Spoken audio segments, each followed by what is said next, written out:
Isaiah chapter 58 and verse 1.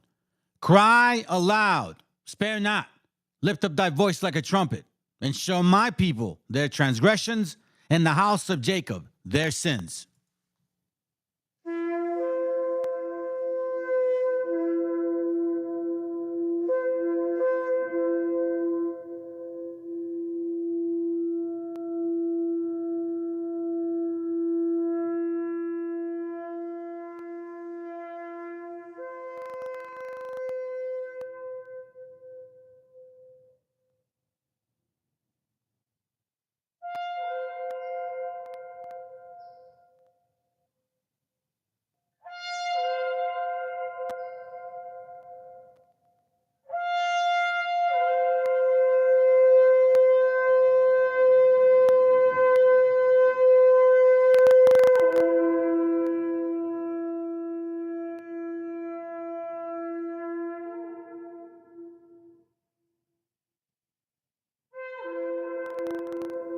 Copyright disclaimer. This content does not belong to Bible Chronicles or claim this intellectual property. The content provided today has and always will belong to the content owner. Bible Chronicles does not have any affiliation with the owner of this property. As mentioned, Bible Chronicles did not intend to make use of any material for the purpose of harvesting gain. However, Title 17 of United States copyright law states material in use can only be done when it's for theological or general educational purposes, and thus Bible Chronicles believes that this principal material falls under fair use, which honors protection under Section 107 of the same U.S. copyright law.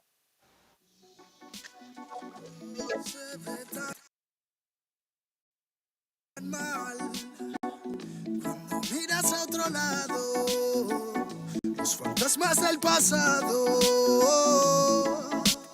no se detendrán hasta verte derrumbado. Peores lo hemos pasado. Andaba a golpes con la tristeza, me aportó riqueza, me otorgó sabiduría, pues se dibujaba en todas mis piezas. Yo con alegría le daba color después.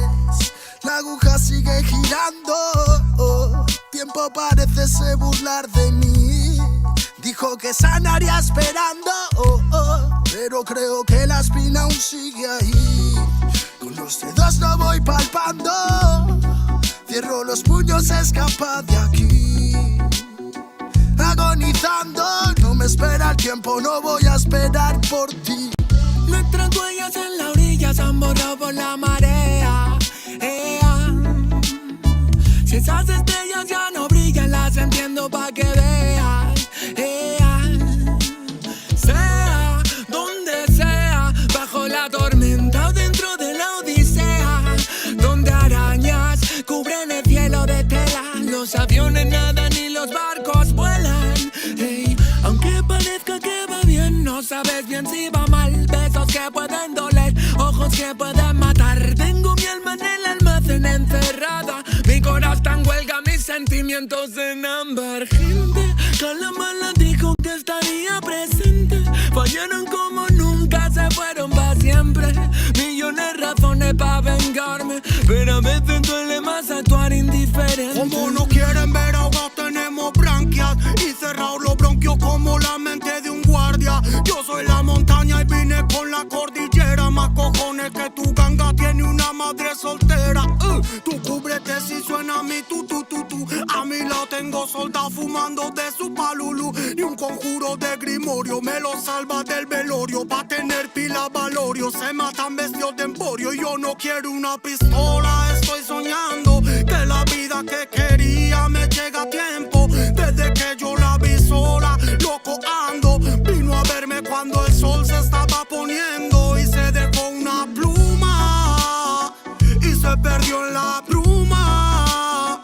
Nunca se despidió de mí, nunca se despidió de mí. Vivo en un mundo que parece roto y sé que no, porque todo es perfecto y lo debo plasmar.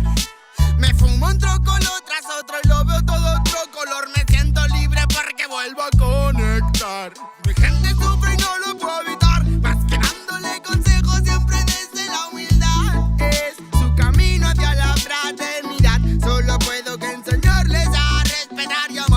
con esta bendición, ¿cómo no voy a aprovechar? Los códigos que llegan los tenemos que aceptar. Si me reencarné fue para ayudar y no para malgastar mi tiempo en beneficio del mal. En la unión nace la fuerza y eso nos hace juntar las ganas que siempre tuvimos para iluminar a la gente que se le ocurra y la malla armonizar. Vinimos para dar fuego a la que no nos va a quemar.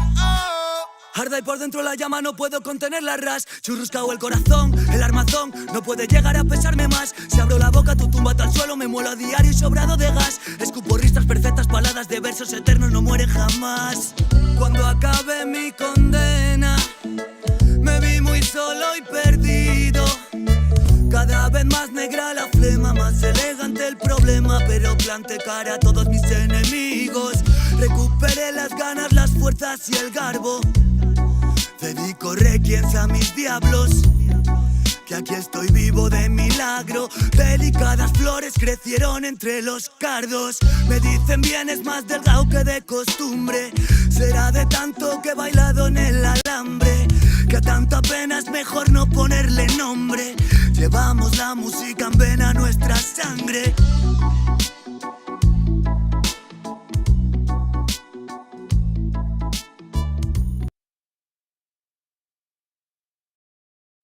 El autor viene a decirnos con mucha firmeza y gran convencimiento lo mismo que nos decía en el siglo XVIII el barón de Holbach, ¿no? Un filósofo francés de origen alemán. Si nos remontamos al comienzo, entonces hallaremos que la ignorancia y el temor crearon a los dioses. La fantasía, el entusiasmo o el engaño los adornaron o desfiguraron. La debilidad les rinde culto, la credulidad los conserva, la costumbre los respeta y la tiranía los apoya para que la ceguera de los hombres sirva a sus propios intereses.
Testing. I think we're good. I think we're good. All right. And it's been a hot minute. I got sick, family, so I'm about 15% almost done. So I may cough here and there. I don't know if I sound a little like my voice sounds maybe different, but because I've been sick all week. Shibaba, good to have you here, brother. What up, G? What up, Jacob? Good to have you here too, bro. Let me just kind of go through saying what's up to the brothers and sisters here. Thunder Local, good to have you here. Thunder Local. So let's see. It's only got 3 of you guys, I think. You know, that's usually how it starts. It's all good. Anyways, let's begin. I wanted to kind of wait, honestly, till tomorrow, to be quite frank with you, before I did this class, because it was not necessarily unintentional. It was, I already had my notes about these things, but it's I don't know, man. It's kind of weird. I honestly think this is kind of weird now, because even if you show them, facts, it's still confusing. And then all of a sudden you think that for a moment, just a moment, someone's going to bring some sincere information, referencing books and all sorts of things. And yes, and you're going to find this here in this book and that kind of thing, right? I mean, that's what I thought. Give me a second. Let me save this.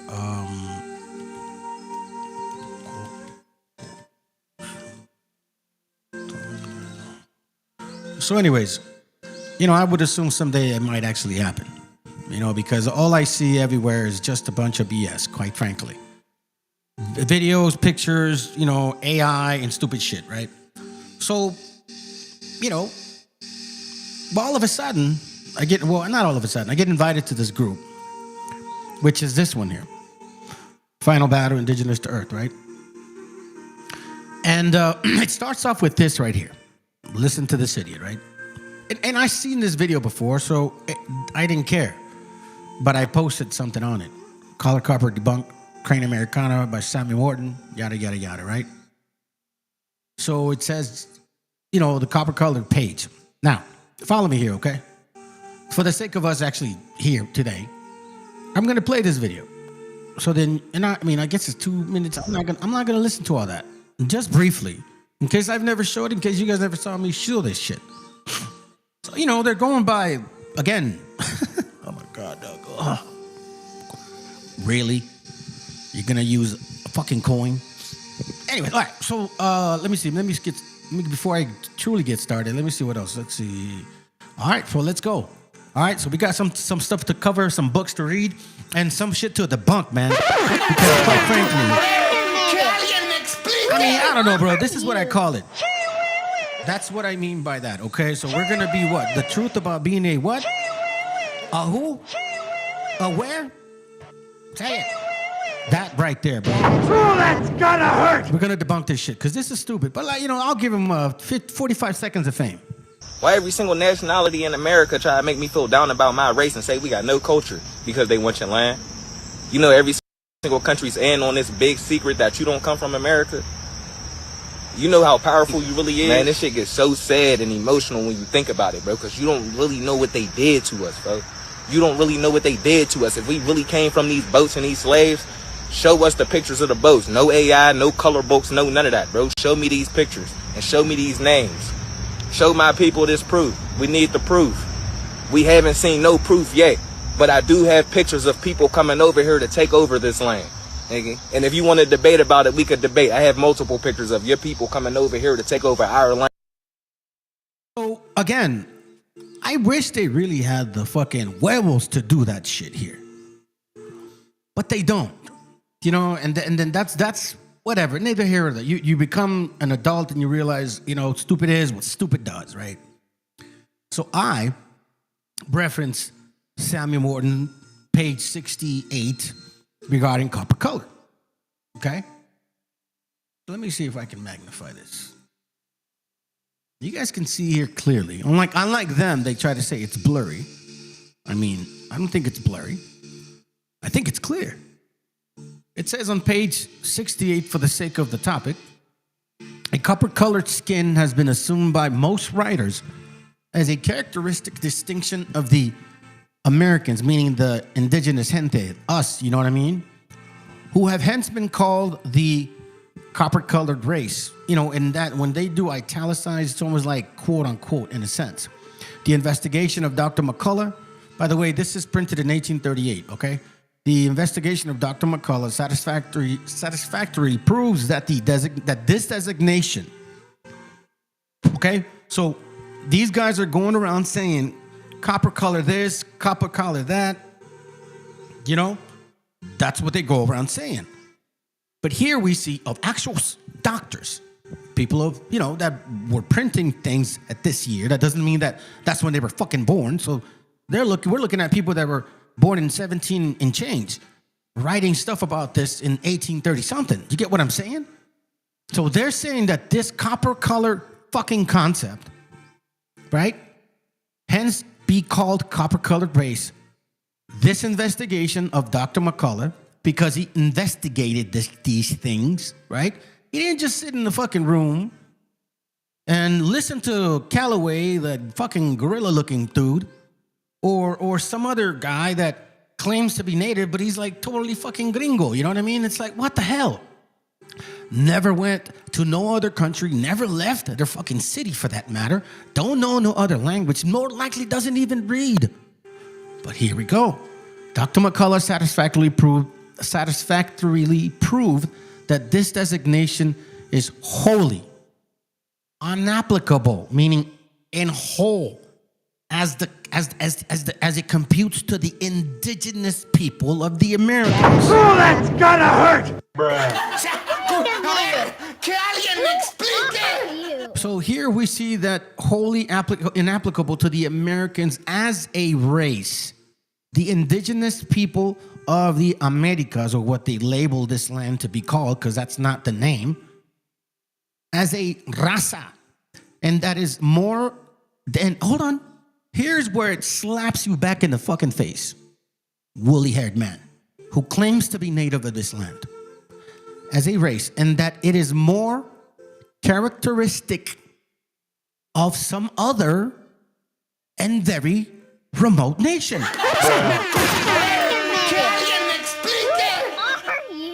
Now, it doesn't just say, hey, you know, copper color doesn't belong here. It also doesn't say that copper color doesn't exist, does it? No, it doesn't say that. It basically says, if you want to use the copper color theory, then that shit applies to other people. It does not apply wholly to the people of this continent. Then he continues, it says, the error has obviously arisen from the habitual use among the tribes of red paint to a brownish skin, which occasions a copper hue or coppery hue. Do you understand now? He says, hey, they use things to enhance their skin tone. This is why he said that the copper color race technically applies to some other very remote nation. Do you understand what this is saying? All right. Now, Humboldt declares that the denomination of copper-colored men could never have originated in the equinoctial regions of to designate the Americans.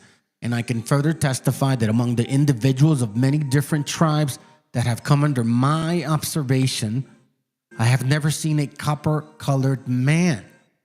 We consider, therefore, that the color of the American Indian in general is brown, differing in intensity with various tribes according to the various localities.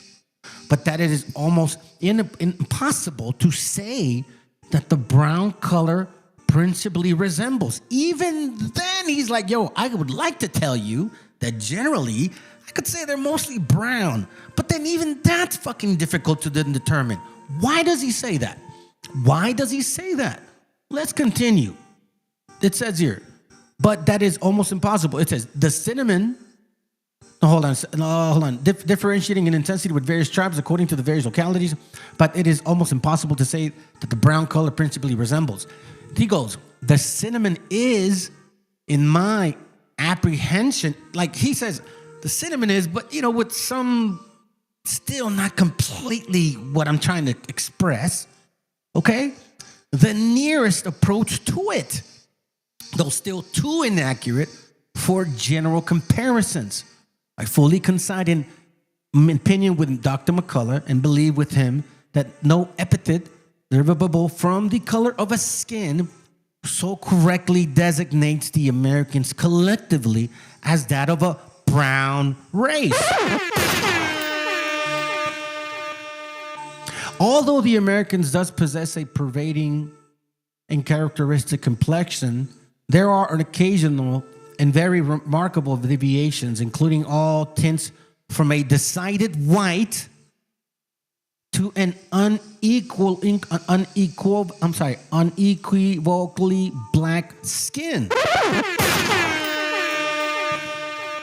So you see how he's like, no. As a conjunction of people, like as a group of people, you can't call them color, bro. What the fuck are you talking about? Now he says, hey, look, people from another race, another fucking nation, very remote, like in Africa, you know what I'm saying? Like over there, right? That's gotta hurt! Yeah, that can say that applies to them. But the people here in this continent, you can't say that because they come from a variety of skin tones. I have proof of that in my own family. And I come from a family like that. You get what I'm saying? So now, that's just one point. That's just where it even gets, it gets started. Okay? So then I somehow get told this message here, right here. All of this right here. He replies to me with some shit like, they mislabeled blah, blah, blah, blah, blah, blah, blah, blah, blah, blah. Okay, so since it's very small, here, I don't want to share other people's stuff because, you know, it ain't like they're proving something here to you guys. Hold on. I'm trying to get back to the page, all right? Give me a second. Give me a moment, and it will come right back. Where are you? More view, replies.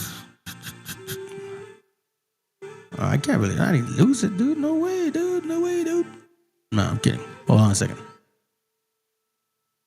16 replies. Okay, here we go. 13 replies. This is crazy. I'm trying to look for it, fam. I mean, here, look. I'll show you what they did. Okay.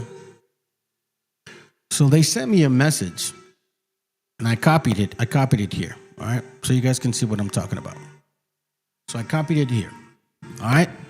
So they sent me a message, and it's to me, and it says this stuff right here. Okay. Hopefully you guys can see what it's actually saying. All right. So we're gonna just kind of tackle that. All right, and hold on. Let me see if I can get this page up because I think it's important to catch it.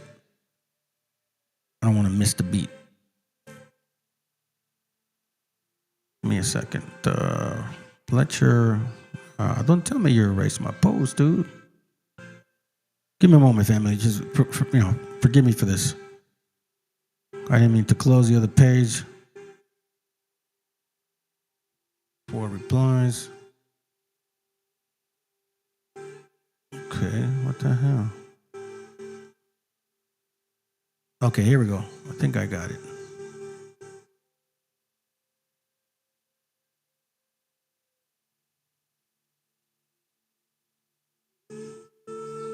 I can't believe did they take it off? All right, it's all good. I got the copies here.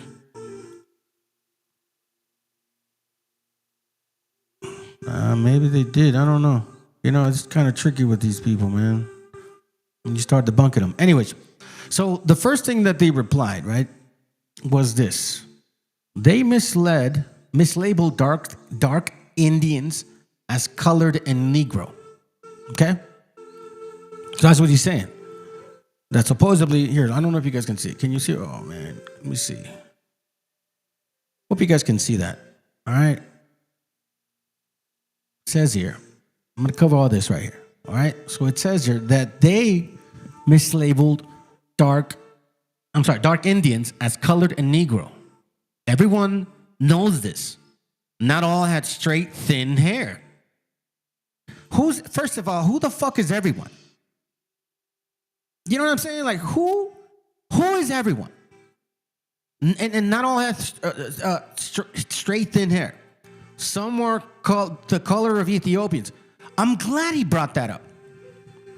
Because I'm glad he brought that up because I'm going to show you that page. You know what I'm saying? How did the Europeans describe the Native Americans? The natives, the so-called savages, these native so-called savages, they are in general strong, agile, supple people and blackish bodies. When did he say that? Caesar John Lubelos quotes, their hair is generally black, sometimes long and curling, sometimes short and curly wool. Source is this guy here, supposedly. Right? Printed 1849. So I go, hey, you know what? I got an idea. Why don't I show you what it actually says? I think it only makes sense. So he said that page 65. So I started posting the pages.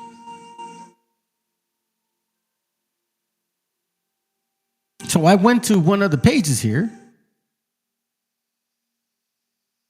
Give me a second. This is a sketch.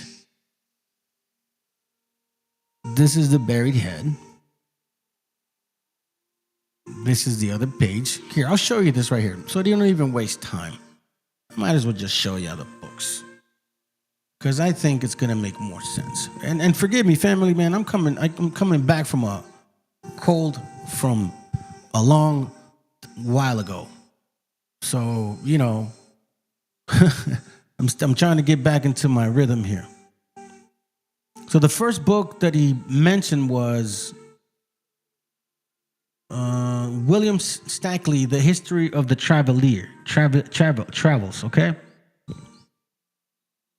So he said that this was the book that we should be looking at. All right? He said this was the book that we should be looking at. He says that's the source of what he's talking about. I mean, unless I'm wrong. Unless I don't understand what this kid is saying. Right? He confirms it here. Supposedly. All of this came from page 65. So I'm like, okay, well, here's the book right here. You know what I'm saying? So I go, let's go to page 65. So I get the book, and I go to page 65.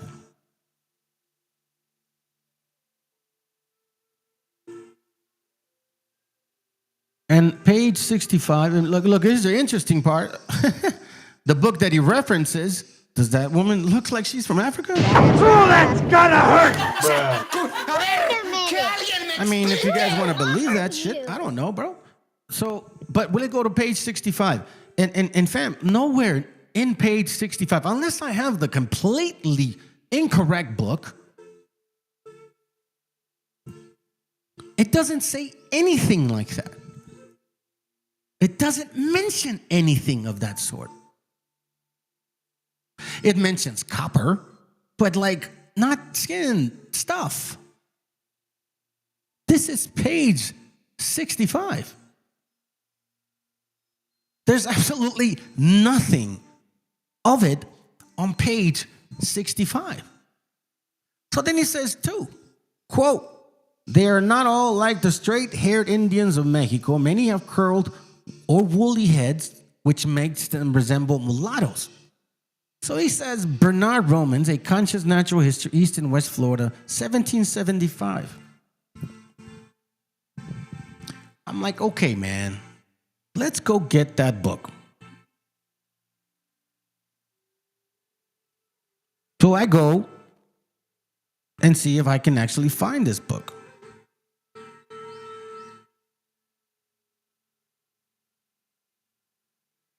So here we have here, for some reason it pulled up here. Here we have the book. Okay? A Conscious Natural History of East and West. All right? What are we looking at here? Okay? We see it? It should be volume 1, because that's what he referenced. So I go to the book, and I'm like, okay, let's check it out. You said what again? Mississippi? We're not Romans? Page 70 to 71. Okay? Page 70 to 71. So you know me, I read, I don't mind. I'll look for it. I'll take my time. 70 to 71. And he said something about that they're all not like straight hair Indians of Mexico. Many have curly or woolly heads, which makes them resemble mulattoes. Mulattoes.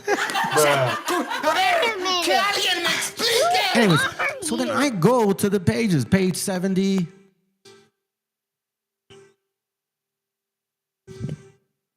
And 71. You know what's funny about this fucking thing, bro? You know what's so funny about this whole thing? Because they obviously don't read. And for whatever reason, these people are degrading.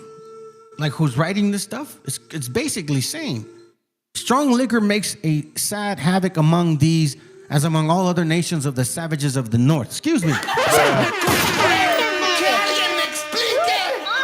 Everybody knows that the natives up north suffer a lot of alcoholism. That's why it's preferable for them not to drink alcohol at all. I've never heard that shit from you.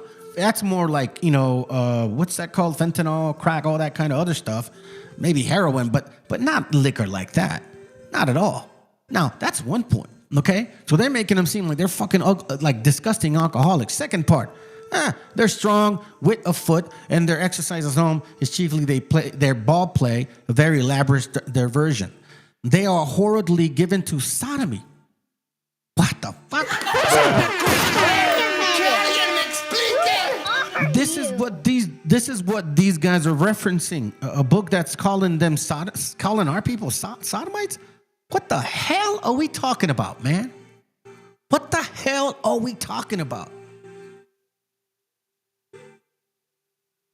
The funny part is we're not going to see this at all in these two pages. That's the sad part. That we're not even going to see any of that in these two pages. But do you see this? This is what you referenced? Did you read the book? I mean, I could understand if you give me a book to read and I'm like, okay, cool, I'll read it. If you really believe this shit, then I'll read it. But still not proving a damn thing. Matter of fact, it's embarrassing the shit out of you. You saying you agree with this sodomy? Committing crime, that crime even in the dead bodies of their enemies? Oh my God. Thereby, as they say, degrading them into women. So they're like Ted Bundy's, but gay and like for real. Like, because Ted Bundy would have sex with his after he murdered, he would sleep with the dead bodies, right? That's what it's saying. The opposite side here. Like, are you serious? Anyways, let me continue for the sake of time. Because I don't want to be here that long. I got about another hour and a half and I'm out. I got some stuff to do today. Let's see. I just wanted to kind of get going on this again, get warmed up for tomorrow. So now, as we continue, it says, they and all other savages have the greatest share of patience, yada, yada, yada. Yeah, you look, you guys can see the book. It's right there. You continue reading. They bury their dead. Tired of the business. People who may be particular custom. Then he mentions they're a Choctaw, more commonly known by the name of Flatheads. Of the Flatheads, basically saying the Choctaw have flat heads. Y'all don't have flat heads, man. You know what I'm saying? What are you talking about? That's another point. But let's continue. And you look through this. So I'm like, bro, what book are you reading? What? As a matter of fact, if you're going to reference it, you should put the link up. That would be ideal. So then we go on and says 3, Alabama. Okay. Some of them nearly as black as Negroes and having the hair coiled as the Negroes, though they are Indians by their tongue and custom. It's funny because here you're saying that they relabeled you, but yet they're still haven't relabeled these guys? But you look just like them? Really? So then it's Benjamin Hawkins, a sketch of the Creek County year 1798, society, reprinted, right? Let me get the book. I think it's this one. Hold on, because I got a bunch of them. Give me a second. What is it called again? Benjamin Hawkins Sketches of the Creek. I think it's this one. There you go. I keep popping up in here, man. All right, so then this page, then he says, for the sake of time, he says, some of them nearly as black as Negroes and having the hair coiled as Negroes, though they are Indians by their tongue. He says, this is on page 27. Now, let me see if I can get this stuff.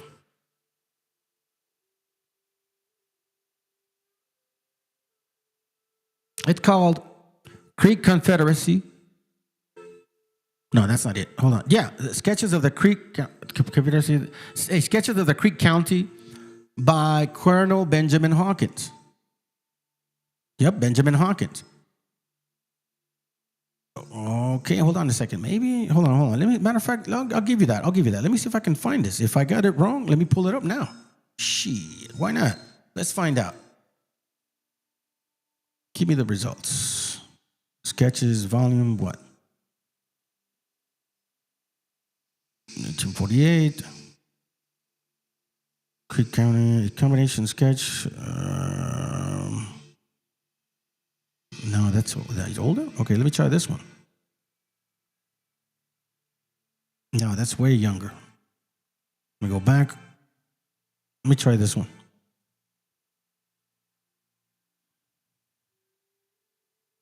$1848. No, that's not it. You know, for the funny part, you know what the funny part, fam, and you know me, I'm honest with when I make a mistake. I may have actually pulled down the wrong volume, right? I may have actually pulled down the wrong volume. So I'm willing to say, hey, I got the wrong volume. But you know what the thing is this, that part 3, volume 3, part 1. Okay, so I think this is one of them, right? I think this is one of them. Hold on. So I might have gotten the wrong volume. And you know, here's the funny part, that I posted these pictures up for them to see. And yeah, volume 3. Okay, so I guess this is the right one. So let's see. Let's get it. It says page 27. So let's go. Let's find out and see what this is all about. Hopefully this is the right one. Is it? I mean, do I have the right one or not? Because it says here, it should be. Creek Confederacy and sketches of, yeah, Creek County. Sketches of Creek County year 1798 to 1799, 1754 through 1816. So it should be within this piece. All right, we're going to check on page 27. Let's see, hold on. Boom. Creek Confederacy. Remember, keep in mind, too, the years that we're dealing with, okay? 27. Okay, so here we go. If this is the book, because the other one, it looks like it might have not been, but even it's within its volumes, I believe. And I posted these pictures to these people. Hey, at least can you correct me, right? I'm always like that. I'll listen if you can prove me wrong. But here's the funny part. As I'm scanning through here talking to you guys, I don't see none of that. I don't see none of those statements in here. Now, I could be wrong because this may not be the volume. I'll take you to page 27 and see, to show you. Because I didn't find a damn thing. Now, the interesting part is that when I posted these things to them, I didn't get a response. I didn't get a correction like, hey, you have the wrong book. Here's the right book. Here's what it says. I didn't even get that. No, this is actually it. Is it? Yeah, it's the same thing. I have the right one. So far, I'm like, wait a minute, hold on a second, dude. So this is not even right. Then you go here. And I've done many classes on Florida. And you go off and say, among them are many with thick and curled hair like that Negro, yet they are not of this country and not from Africa. Now he goes and references Garcilaso de la Vega, Florida, right? Cool. And it says here, so he references that. Doesn't necessarily give you a page. Spanish Chronicles of the Entrada of Hernan Cortés, which I do have a book regarding exactly that. And some of you guys who watch this channel often would understand that that's the book where we talked about Estebancico, or Esteban, right? Garcilaso documented southern eastern tribes before mass African slavery reached the U.S. Hear that? Now he says here, confirmation, blah, blah, blah, blah, blah. The hair forms varied widely among southeastern people, from straight to tightly curled, woolly, which surpassed early observers. He gives me this book here. Now, I'll be honest, that one is not available online. You have to purchase that shit. So then this is the referencing that he goes. And because of that, this is because of that. Okay? So you can see that none of the books that he shared with me, especially these, I know I'm not wrong on this one. I know I'm not wrong on these first two. Maybe the questionable one is the third one. But even we went through it twice, 2 different sources, 2 different links, 3 different times, checking 3 different PDFs, and we still confirm back to page 27. It doesn't say any of that. Now, then he goes off and says Florida, mentions Garcilaso. Then he also talks about Hernan de Soto Cortés. Here's where I find it so interesting.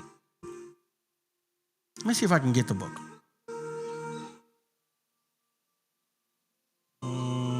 Is this one?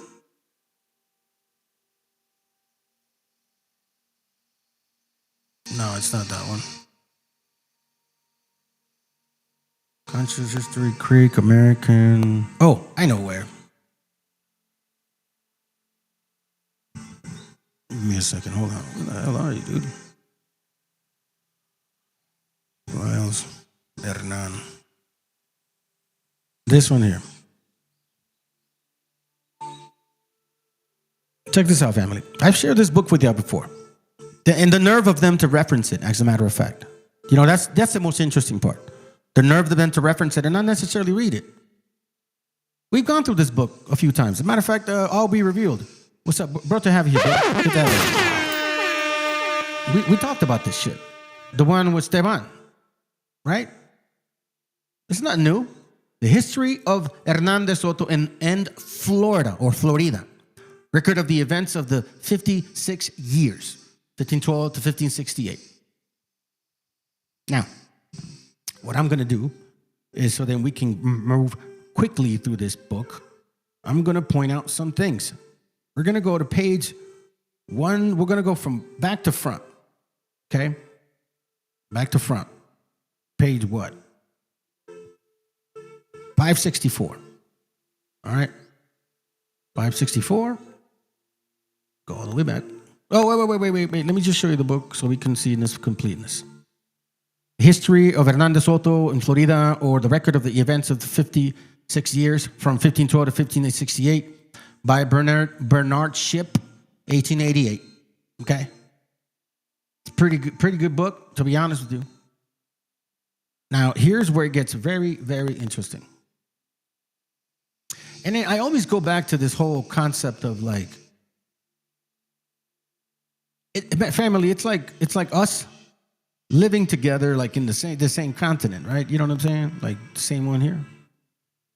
And me saying to, let's say, a couple of my neighbors that are pretty much like where I'm from, you know, we look alike, and I say we're not the same people.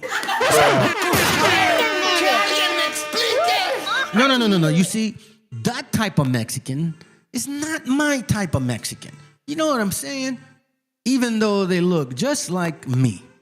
Or like, bro, y'all look raza. What are you talking about? You know? So anyways, here on this book, it mentions certain things.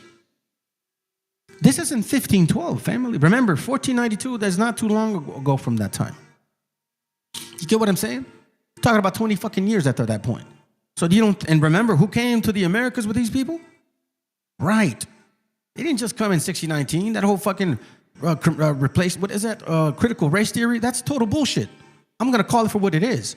1619 that's not where your story began. That's why you guys have no idea where the fuck your story started. Somebody's telling you, FBA or those other dumbasses that are trying to make money from you guys, they're telling you a bunch of dumb stupidity. Instead of you finding out exactly that, you may have a true heritage, not here. And that's okay. That's totally fine. I just don't understand how empty-headed you guys can actually be when the material is right in front of you. Don't let idiots fool you. Read the books, not the page or a word that Colomiados fucking altered because AI made you happy. It says, these Negroes were twice so well received that they would not return a third time and abandon the port of Captain Gourget, who, however, very soon afterwards left there and still coasting Africa, came and landed in Cape Verde. Didn't he just say that? And he started off, by the way, saying what? He said, they mislabeled dark Indians as colored and Negroes. And everyone knows this. But yet at the same time, he's also saying, what? What are we talking about? Among them are many with thick and curled hair like the Negroes, yet they are of this country and not of Africa. Well, then how come these guys didn't get labeled if you said many of them? And what, I don't understand. I see people in Africa, and I look at people here, and you guys look just alike.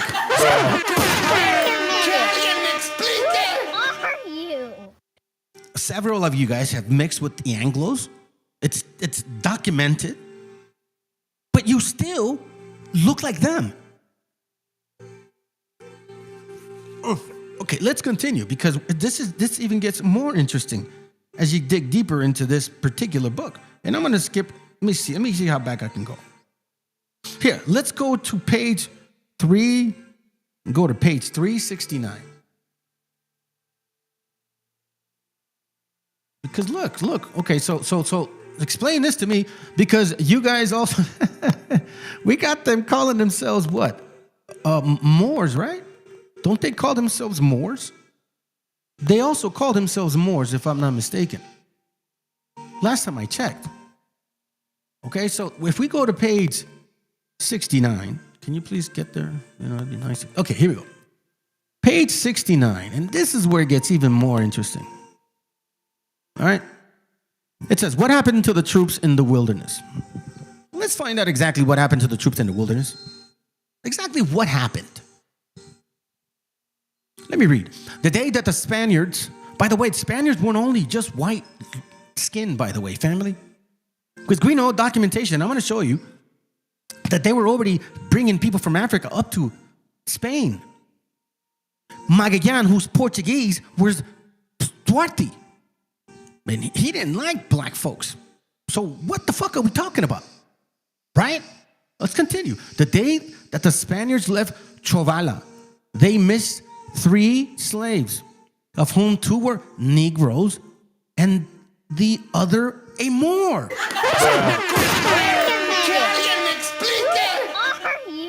Okay, so are you a Negro? Are you a Moor? Are you Indian? Are you copper colored? But then we go back to Samuel Morton in Crania Americana, printed 1838, page 68. He says clearly that, hey, that whole thing doesn't apply to this continent of this people, the people of this continent. What I do believe is that applies more to people that are from another continent, very far from here. And he says, but no one was as astonished to the conduct of the Moor. Hold on, no, sorry, I skipped all that. The love of women rather than any bad treatment had caused them to flee and live among the Indians.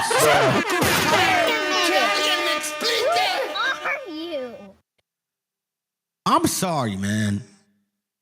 But even this day, I don't see you guys fleeing to go get your women.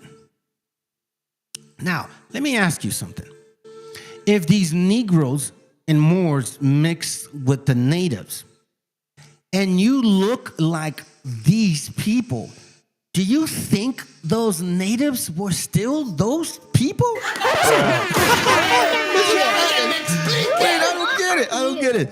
So these Negro dudes and these Moor dudes love those native women so much, who were so delighted to have them that they could never recover them wherever haste they made for the purpose.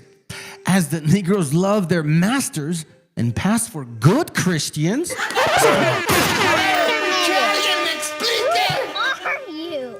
Let's not forget, he told us to go to Hernán de Soto. Because Hernán de Soto apparently saw people here that looked like them. So then, as the Negroes loved their masters and passed for good Christians, they were surprised at their crime, but no one was astonished as the conduct of the Moor, who was crafty and wicked. So let me get this straight. Please make me understand. Can you help me understand? These Negro men and Moor men leave the Spaniards to be with these native women that look like the same women in Africa? For real?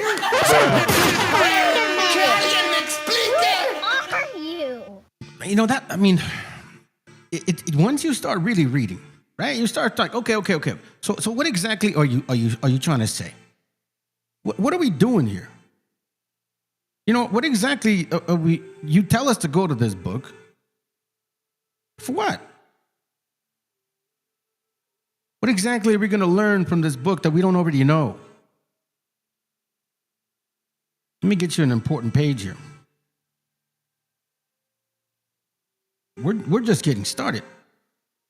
Let me see. Let me go here. 41, 46. Let's see. I'm going to read soldiers. Oh, sorry. No, it's not even relevant at this point. Okay. Well, I mean, matter of fact, let's go there real quick. Why don't we just go there? Because, you know, it's pretty silly, man. And just real quick, no big deal. A lot of you guys always talk about pictures and, you know, comments and shit like that. But then we're like asking you, where the fuck is your diet? We don't know about you guys eating any of these things that we do, that we perfected, that we're so good at making. What are you talking about? And that's another thing that these people saw among these natives, you know, which somehow I just kind of wonder, do you guys not care to read? Like, is this a complicated thing? It says here, in the large houses, 128, page 128, each family has several rooms. One served as a sleeping room, another as a kitchen, and a third for the purpose of grinding wheat or corn. Corn. Now, you think, oh, no big deal. Okay, sounds good. Let's continue. Page 127. It says on the bottom, continuing with the particular types of foods, it says here, on reaching the Sierra Mogollon, the Spaniards lost several of their companions from the severe privation and difficulties of the route. During this march, the army crossed many rivers which flow into the Californian's Gulf, and on the banks of which they found numerous Indian tribes who cultivated maize, kidney beans, pumpkins, and melons of such an enormous size that a man could scarcely be whatever. So when the fuck did you guys cultivate maize? And if you did, well, how come you don't do it this day? I mean, you know what I'm saying? Really? Okay, let's continue. Just going back real quick.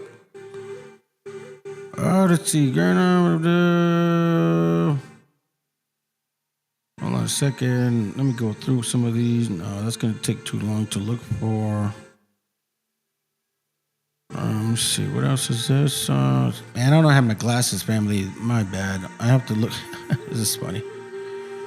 Yeah. Okay, hold on. I'm almost getting to that page. Give me one more. One more.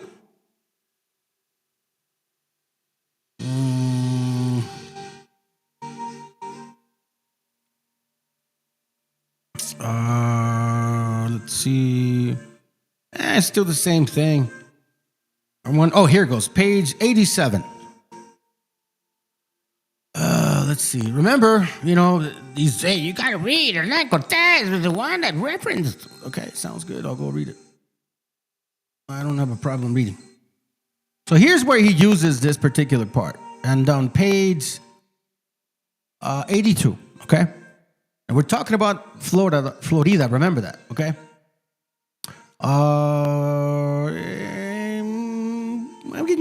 We can start here. They go entirely naked, except that about the loins they wear skins of small animals like martens, fastened by a girdle of plated glass, to which they tie all around the body to the tails of other animals, hanging down to the knees. All other parts of the body and head are naked. It says some were garlands similar to the bird's feathers. The following paragraph says, so here's where you're right. Some of them are dark-skinned, but hold on a second. Remember what he said. Dark-skinned Ethiopians, woollied, right? Okay.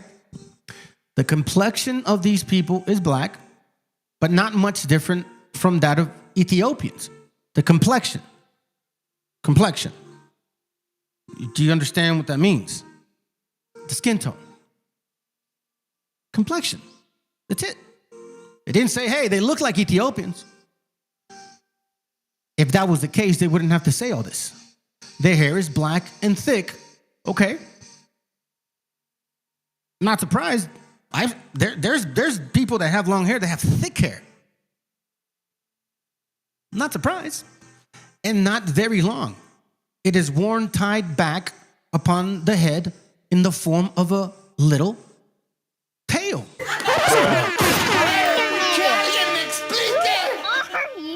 When did it say woolly? Curly? Anywhere? No, it didn't. In person, they're of good proportion, of middle stature, a little above our own, broad across the breast, strong in the arms, and well formed in the legs. Other parts of the body, the only exception of their good looks is that they have broad faces. So they find these people, not bad looking. How many images did we see?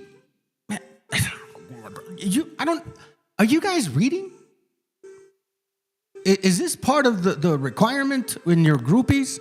Those cults that you guys join that make you believe fucking bullshit? And it says, look, check it out. Broad faces, so they seem to be good looking or have. It says not only exception to their good looks is. Oh, hold on, let me go back. Sorry. Arms are strong and well formed in the legs and other parts of the body. The only exception to their good looks is that they have broad faces, but not all. However, as we saw many that have sharp ones with large black eyes and fixed expressions. They're not very strong in the body, but acute in the mind, active, swift of foot, as far as we could judge by observation. Not muscular. No, not at all. You know what I'm saying? Not at all.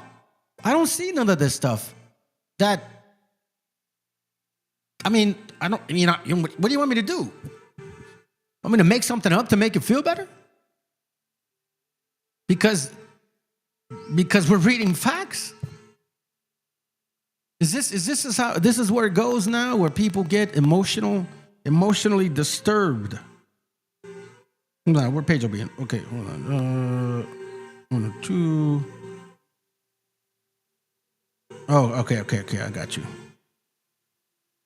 Here goes. Page 87. Let's go to page 87.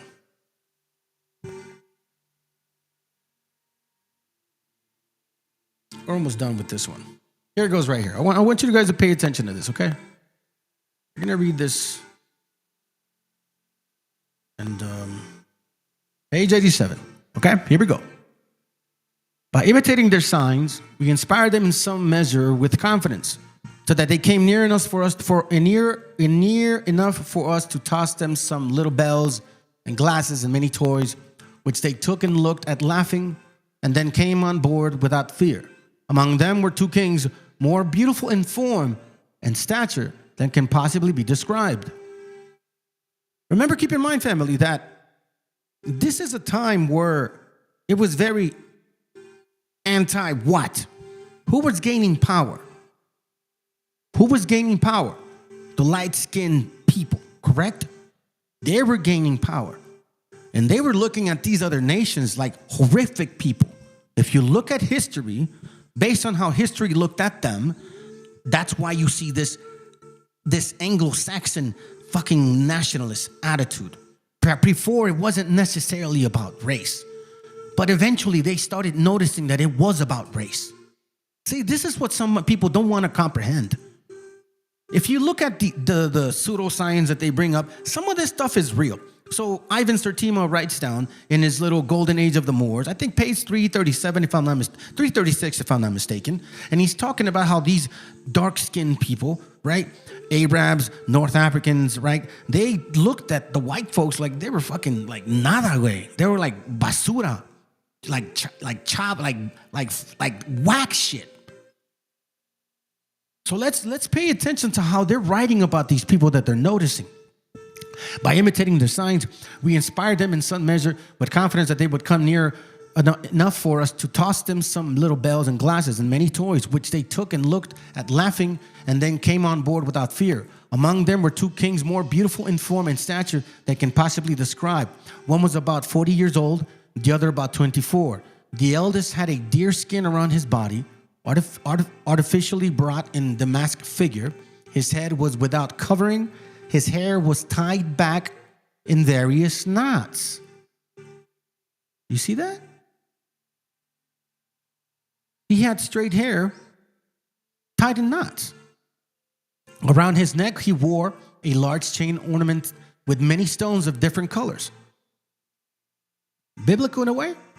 The young man was similar in general appearance. This is the finest looking tribe and the handsomest in their costume that we have found in our voyage. They exceed in size, and they are of a very fair... Oh, hold on. Whoa, shit.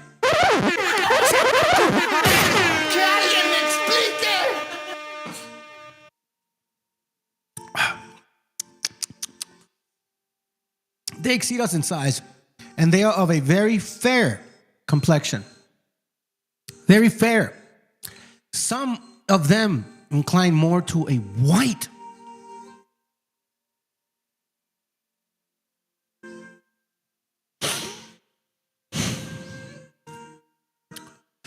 And others to a tawny color. Somebody said earlier, what's tawny?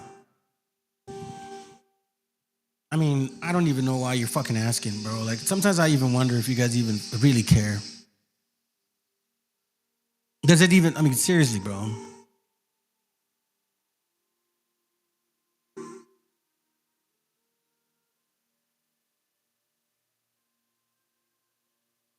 Look, I'll show you guys.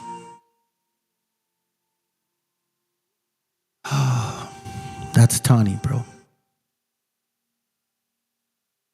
Orangey, olive type, brownish light, you know, maybe kind of reddish, not gray. You know what I'm saying? Like, it's like, come on, man. They exceed in size, and they are of a very fair complexion. Some of them incline more to a white. Now, you said earlier, those that post said, well, you know, they were mislabeled as Negroes and all these other people because of their complexion. But what do you? Not only did we read a book in 1838 that confirms copper color doesn't apply to us. we're going back to Hernandez Soto, who they said, go back to Hernandez Soto and read about the fucking guy. I'm like, okay, I'm reading about the guy. Then all of a sudden, no, what are we finding out? That it doesn't even apply. Like Samuel Morton basically confirmed it. Yo, that copper color shit don't apply to us, man. It's like we come with a variety of colors, and this is one prime example. We come in a variety of colors. Tawny color, all kinds of colors. But, maybe don't tell them that. I don't get it, bro. What up, bro? Good to have you. Man, what's the name of that little black elf that would steal kids? Oh, Suarte Pete.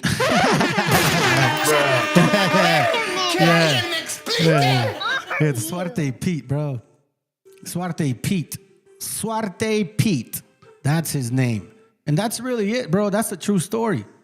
One of the sister that she every now and then she chimes in the channel. She was one of the first ones to follow.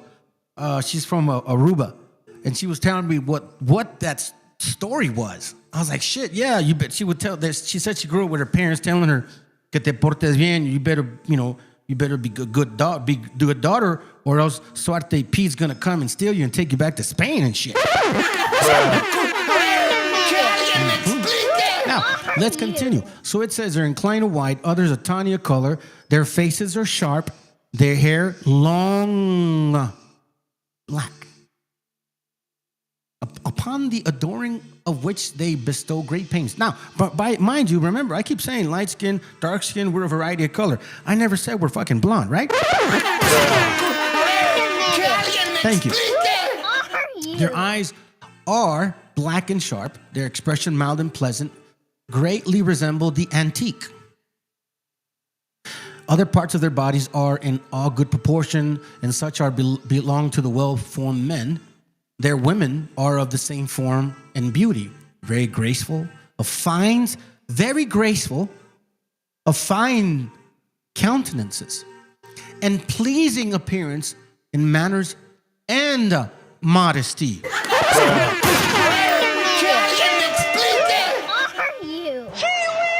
CHIWIWI, you gonna tell me that for real? You gonna tell me? I mean, all I hear about you guys is complaining of your women. Doesn't seem like these guys are talking about women that are complaining.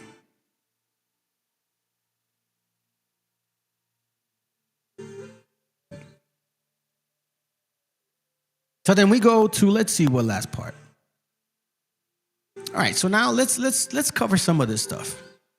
Because, some people they just easily get offended, man. And it's kind of, to be honest, it's kind of sad. Because you know what? You guys wanted this.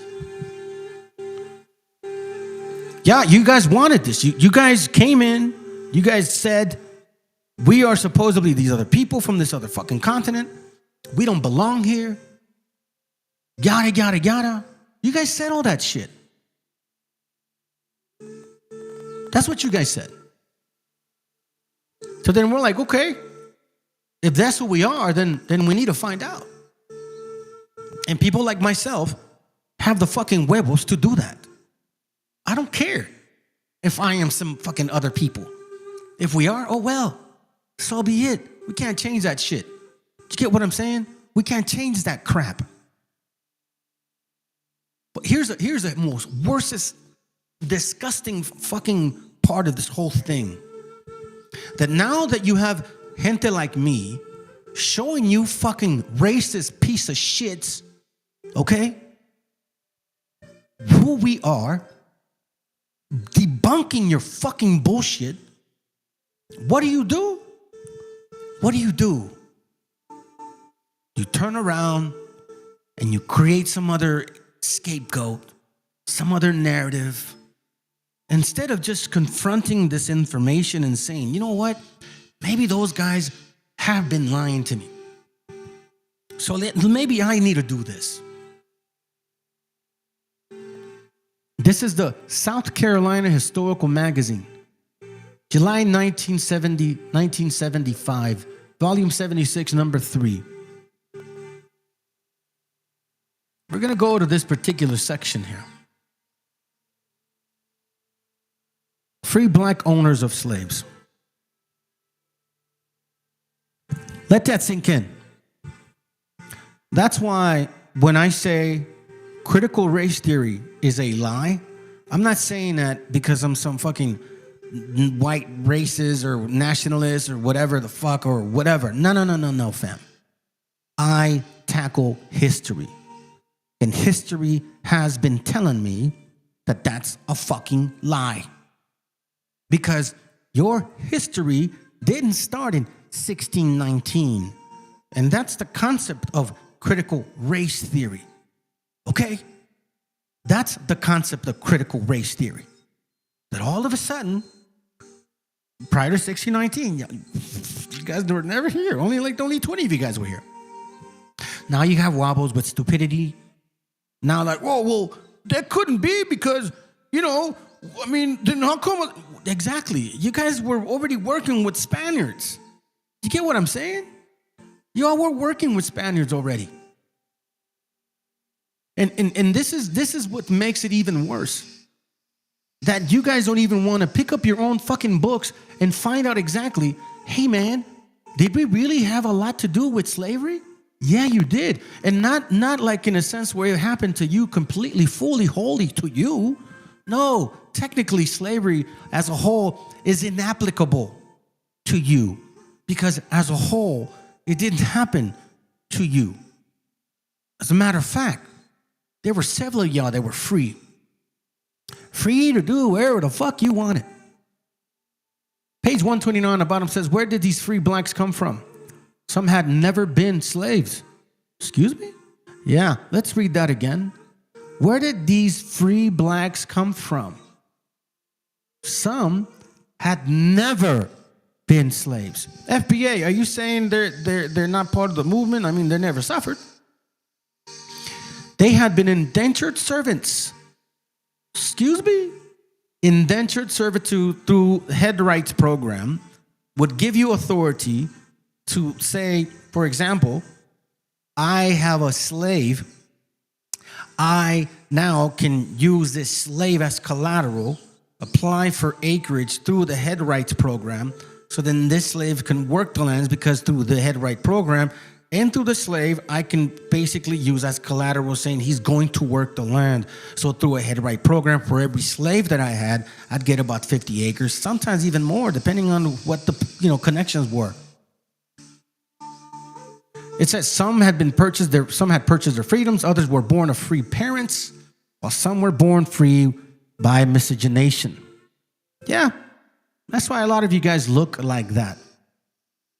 A lot of you guys are actually white. Like, for example, Bob Marley, his whole line, they totally think that they're, quote unquote, African Americans, quote unquote. But nah, that whole bloodline, bro. If you come from Bob Marley and you're a boy, you're a white guy. You're just a white guy with good woolly hair and a tan. That's it.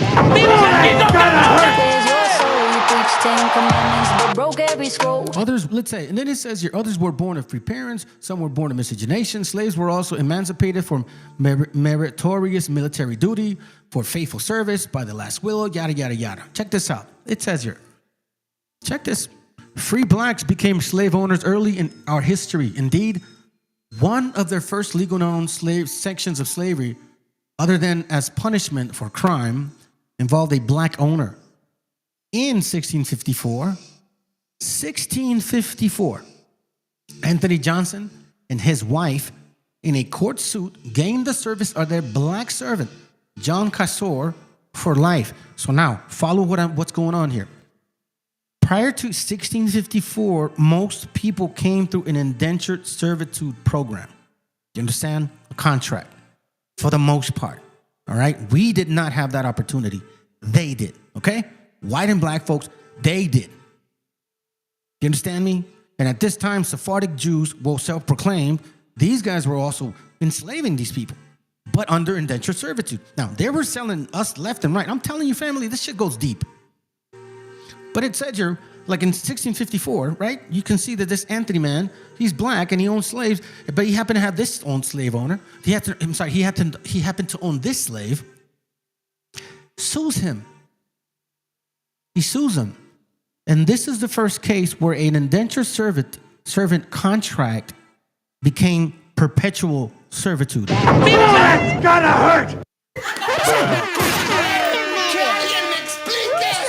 So do you understand now what nation of people moved the line?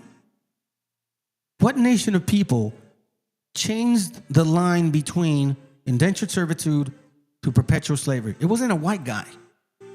It was a black woman and a black man that sent another black man to court because they didn't agree that his contract was done. So then what happened? Because of that, now you got perpetual slavery, fuckface. How come you guys don't talk about this? You're too caught up in being a racist piece of shit, stealing the history of other people, while at the same time causing erasure, and you're not seeing this. Actually, slave owning by free Negroes, hold on, let me say this real clearly. Slave owning by free Negroes was so common in that period of the Commonwealth as to pass unnoticed and without criticism by those who consciously recorded events of the time. Do you understand what that's saying? Does that register? Slave owning by free Negroes was so common. Slave owning by free Negroes was so common in the period of the Commonwealth as to pass unnoticed and without criticism by those who consciously recorded events of the time. It says here, number 6, referencing book Negroes Who Own Slaves, page 484 through 487, page 90 as well. Please get that book. I'm asking you, family. This is not this ammunition, whatever the fuck it is, but these are the fucking true facts that occurred here in Americas. Okay, when you think that only gringos enslaved our people and raped our women and hung us to trees and all, nah, bro, not at all, man. It says here, John H. Russell in his Freeing Negroes in Virginia, 1619 through 1865, wrote, the most remarkable property right possessed by free Negroes was the right to acquire, own, and alienate slaves. See this? The most remarkable property right possessed by the free Negroes was what? To own, purchase, and alienate slaves. Indeed, for more than 20 years, from the time when free Negroes first appeared in the courts, there were no legal restrictions upon their rights to own indentured white servants in Virginia. And see, this is what disgusts me about white folks as well. Especially those, not all white folks, but those that believe in white nationalism, like they're so fucking superior. They believe the critical race theory. It's funny, they're scared of the critical race theory, even though that's not real. But they don't want to admit that they were slaves too. They were being bought. No different. But oh, please don't do that. Don't come here with that bullshit. Black benevolent slavery first. But no. We don't want to hear that. That's total bullshit. And I'm gonna show you how. I'm gonna show you how it's total bullshit. American purchased family members and friends from white slavers to protect them from. Nah, man, that's total bullshit. You see, even then, you still have like there's nothing registers. Even then, there's no registration in your process of thought. Like you're kind of thinking of it, but it's not like you're like enter. It's just passing you by. You're not like actually saving that shit and saying, wait, hold on a second. What am I saying exactly? Fuck no, I'm going to prove it right now. The most remarkable property right possessed by free Negroes was the right to acquire, own, and alienate slaves. Indeed, Indeed, for more than 20 years, from the time when free Negroes first appeared in the courts, there was no legal restriction. Okay, wow, let me skip that. There were black slave holders in Boston as early as 1727. You see this? You see this shit? There were black slave holders in Boston as early as 1727. In Connecticut, in 1787. Now, keep in mind as what we're reading. Boston is up north. Connecticut is up north, okay? We're going to read another book pretty soon that's going to be like, oh, shit. Boom. Dagger. Let me see if I have it over there. Already locked and ready. I thought I uploaded it already. Give me a moment.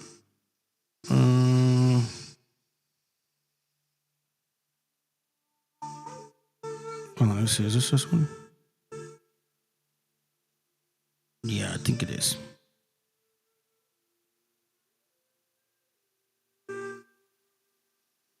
Oh, yeah. Next one. Check it out. Before we go to the next one, let me finish this. There were black slave holders in Boston in 1727, in Connecticut 1783, in Alabama by 1797. Among the earliest records in the deeds book of St. Augustine, Florida. Remember, we were going to the Hernandez Soto about that, right? It is a document recorded the sale of a black slave to a free black. By a free black. Hold on. Woo. Que alguien me explique. Who are you? Gotcha, bitch. Hold on. So let me get this straight. It's like the brother said. Who in the hell says my family's going to be slaves so they don't have to be a slave? What the fuck are you talking about? You sound really retarded right now. For real. That's what I'm saying. So you bought them from them being slaves because you would be a better slave master? But here's the funny part. Yo, here's the funny part. He's admitting that he was a slave master.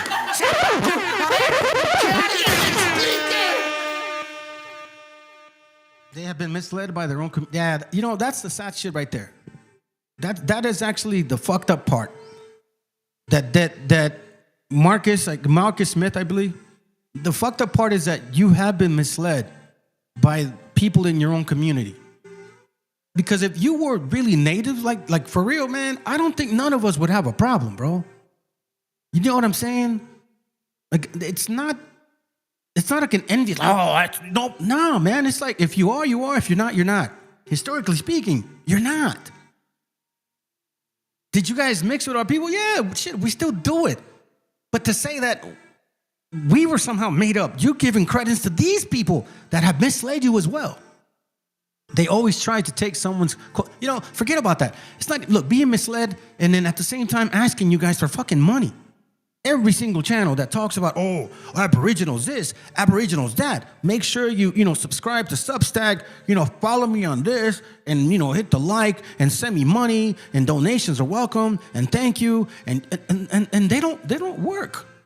They live off of you guys believing this shit instead of you listening to your own history and looking back and like, whoa, did this really happen to us or were we really doing this shit? Because now when you see your own history, you're going to start looking at things way fucking different.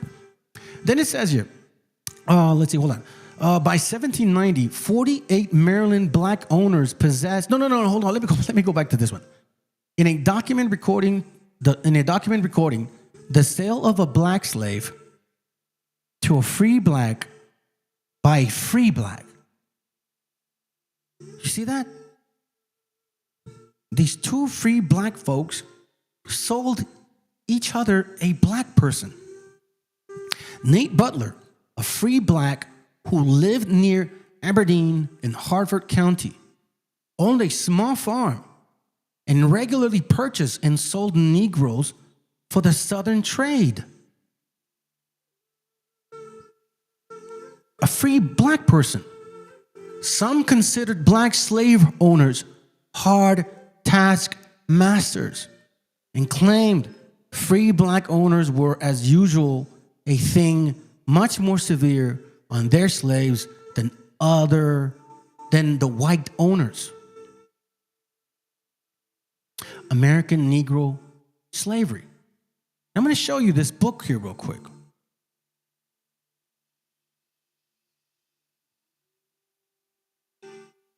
So do you think benevolent slavery was real? Not enough to justify it. Like to where it's such a big deal. Man, let me tell you this about people. And we live it in our society right now. For example, we got people deporting our people that look like our people. For the sake of fucking money. For the sake of money, we got people, our people, deporting our people, and they look like our people. I mean, I cannot wrap my mind, but I can't wrap my mind around it because I'm not materialistic. Ain't no fucking money in the world gonna ever make me do that shit to our gente. The only conclusion is money. What money brings, the power that it gives. I feel power over you. There's no such thing as benevolence, because you want to know what would have been done, right? Marcus, buy the fucking freedom of that person and don't have to enslave the child. Because, and I would say, yeah, you're right. Maybe some people were benevolent, but man, come on, let's be honest. How many people were doing that? I can't say, no possible. Nah, bro, nothing's 100%. But really? We can't. Wait, I thought I uploaded that thing. Hold on a second, family. What the hell, bro? Mm-hmm. Hold on, let me see if I can forward it. Maybe I didn't forward it. Well, here it goes. Now let me show you another page.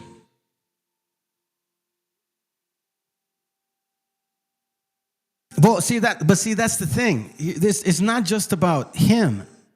Anthony Johnson, he was one of many. I mean, that's unfortunate. And that's the thing I've been teaching. See, I'm not trying to say that no, there's no way that so-called certain people cannot be natives. I can't say that shit because we fucking mix with each other at one point or another. What I'm trying to make sure that we understand is who you guys are, who we are, and who the Anglos are, and who the so-called self-proclaimed Sephardic Jews are, and who the Arabs are, and who the fucking Asians are, and who the Hindus are, because all those people were around here those times, believe it or not. They've been here. They've all had access to purchasing. The people that weren't being able to buy shit was the natives here. But trust and believe, money will drive anybody to make you a slave. And that's the sad fucking part. That's the saddest part. I don't get no privilege out of seeing people on the bottom. It doesn't make me feel good. I don't feel better. Like, oh yeah, look at, I don't get nothing out of that, bro. I don't get nothing out of that. I'm not saying anybody here in particular, but if you feel good about seeing people in slavery and you think, yeah, I don't know, man. I don't feel better about it. That shit's whack. You kidding me, bro? You got children in slavery. What do you mean? Yeah, nah, bro, I don't believe in that. So now we're going to go to page 434. 434, so you can actually understand what I'm talking about here. It says here, and this is why it's important. See, I'll say this right now. For you guys that are maybe new to my channel, I was born in Mexico, in Jalisco, Guadalajara. I came here, 7 years old, all paid, whatever, all that stuff, right? I'm a U.S. citizen, yada, yada, yada, all that shit. Been here a long time now. I think you can tell. So, but we've always known that people like us could take advantage of us too. But you see, growing up in certain areas, you kind of know who's really and who's not. See, when we see people down there, we know those guys are fucking Spaniards, bro. Like those, they move like that. But we come from that experience. So believing this stuff, that somebody like that could do that to us, yeah, this happened among you guys. And instead of trying to rob the history of another culture and causing erasure because the white man's already been doing that shit for centuries, thanks to the Sephardic self-proclaimed Jews and shit and their funding behind us since 1492, all we need is another group to say, no, bro, y'all just feeding the animal. This is on page 34. Slave holding by colored townmen were likewise fairly frequent. I got a book in 1830. I'll show you. I'm glad you referenced that year, 1830. I'm going to show you a book too. Slaveholding by colored. Now, since you're watching and posting, do me a favor, Marcus. Pay attention to what I'm reading. Pay attention to what I'm reading and let me know. Don't run from this about this concept of benevolence. No, watch this. I'm going to show you. Slaveholding by colored townsmen were likewise fairly frequent. Among the 360 colored taxpayers in Charleston in 1860, listen, 1860, for example, 130, including 9 persons described as of Indian descent, were listed as possessing 390 slaves. So out of all of these people, only about 9 of them who were so-called natives had slaves, right? Look what it says. The abundance of such holdings at New Orleans is evidenced by the multiplicity of application from colored proprietors for authority to manumit slaves, with exception from the legal requirement that the new freedmen must leave the state. Watch it says. A striking example, such petition was that presented in 1832, roughly around the same time you said, by Mary Louise Batule, free woman of color, which recited that in the preceding years, she bought her daughter and grandchild at a cost of $700. You see? You see? So I'm not running from no, that never happened. You see one case here. She bought her daughter, granddaughter. She bought her daughter, granddaughter. Okay? That a lawyer had now told her that in the view of her lack of free relatives to inherit her property, in the case of death intestate, her slaves would revert to the state. That she had become alarmed at this prospect. Do you understand this right here? So let's go back so you can follow what we're reading, or else you're gonna lose what you're reading. So we hear about this woman of color, Mary Louise, which recited that in the preceding year she had bought her daughter and a grandchild at a cost of $700. Okay. Then a lawyer explains to her that a lawyer had now told her that in the view of her lack of free relatives, see, so she didn't have free relatives around her. She bought these children that are related to her in some way. We don't know how exactly. Like how she became her daughter and granddaughter, like through who, where's the father, right? You get what I'm saying? Okay. But she didn't have free relatives outside of her. So she might have been free, but people that were related to her, she had no one else that she was like the only free person that she might have been of her so-called family. Now she has a daughter and a granddaughter. Once she purchases them, that lawyer now tells her that in the view of her lack of free relatives to inherit her property, in case of death intestate, her slaves would revert to the state. So that means that, what she has will go to who? The slaves, correct? That she had become alarmed at this prospect, and she accordingly begged permission to manumit them without having to leave Louisiana, okay? So now, the magistrate gave her consent on condition that the petitioner furnish a bond of $500 to ensure the support and education of the grandson until he's become of age. So it's like the boy had to keep this property. This was duly done and the formalities compelled. Now, here's where it gets even more interesting. Evidence of slaveholding by colored freemen occurs also in the bill of sale filed in various public archives. One of these records that of a citizen of Charleston sold in 1828 a man slave to a latter free colored sister at the price of $1, provided he is kindly treated and is never sold, he being an unfortunate individual and requiring much attention. In the same city, a free colored man bought a slave sailor maker for $200. Sail maker. It's not benevolence. Fucking dude knows how to make ships. That's an investment. At Savannah in 1818, Richard Richardson sold a slave woman and a child for $800 to Alex Hunter, guardian of the colored freeman Louis Moreau. in trust for him. See, so now this guy sold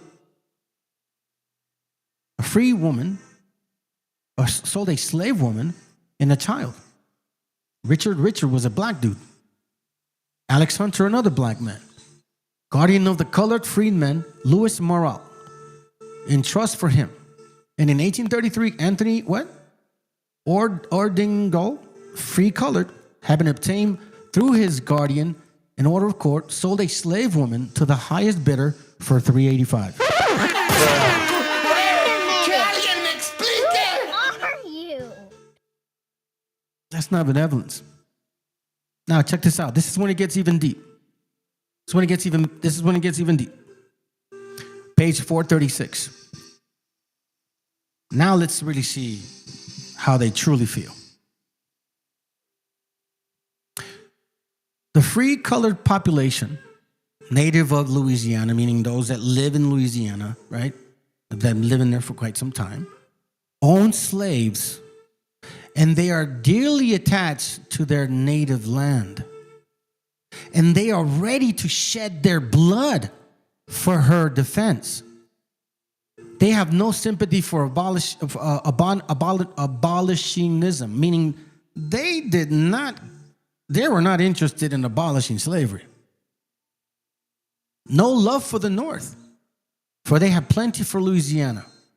They will fight for her in 1861 as they fought in 1814 and 1815.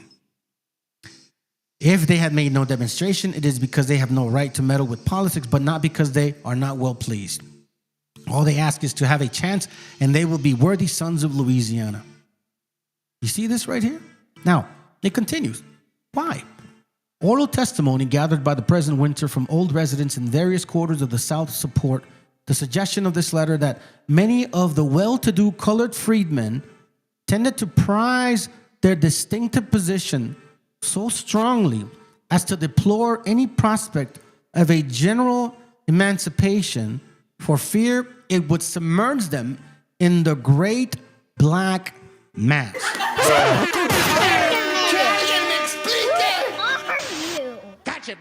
How long are we going to continue to deny? If this was my history, I would not be denying this shit. I would be investigating. Like, bro, did we really do this shit? Really? Like, have they been lying to me that long? Really? Like, I'd be like, dude, do I deserve to be lied to like that? Really?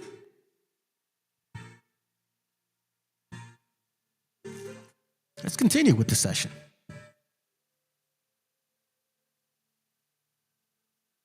Let me get it over here real quick.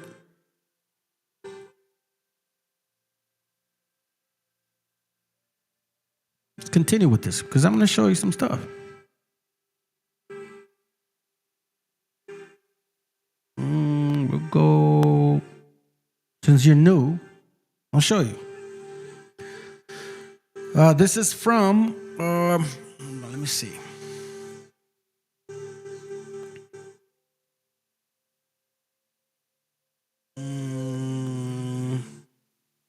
I read this before, but for you guys that are watching new, this is Africa's in the Americas, 1500 to 1540. Hold on, let me see. Do I have the book? Hold on.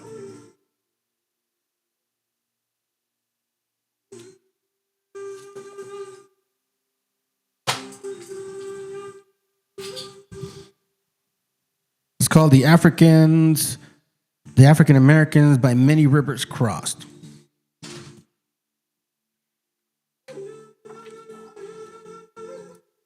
Give me a second. Let's see. I want to see if I can. Yeah. Okay. Let me see if I can take. I thought I took a picture of this already. How much time we got? Okay, we're almost through. Let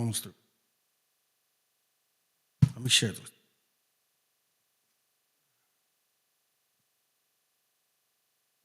Hold on a second. Let me put it here. Yeah. All right, check this out. Let me show you this page.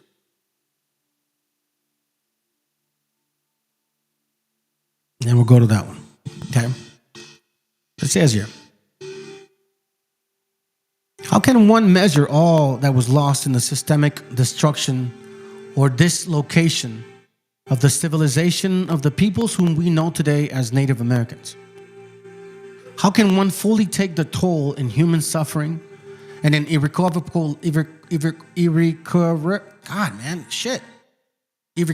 losses to the world civilization resulting from the 4 centuries of obliteration of the Native American peoples, beginning with the conquest of the Taínos on the islands of Hispaniola and the Arawak and the Caribs of the Greater and Lesser Antilles, beginning in the late 15th early 16th century, extending to the denomination and subjugation of great Inca and Aztec civilizations in the 16th century, and culminating in the dreadful trails of tears in the decades of 1830. Okay, so he's talking about like our suffering was fucking real. And, it's not really mentioned at all. However, it says, I'm going to skip all that so we can get to the point. Restoring the role that persons of African descent have played in the creation of the saga of the Western civilization has been the motivation of our creation of the African Americans documentary series and the writings of this book.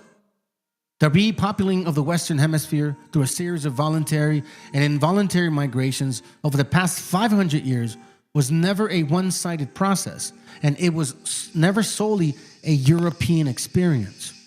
It may come as a surprise to many Americans to learn that African people played an essential part in this process.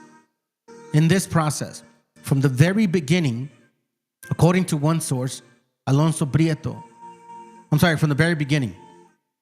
Then it says, according to one source, Alonso Prieto, the pilot of Columbus ship in the Niña 1492, was a mulatto, a person of mixed black and white ancestry.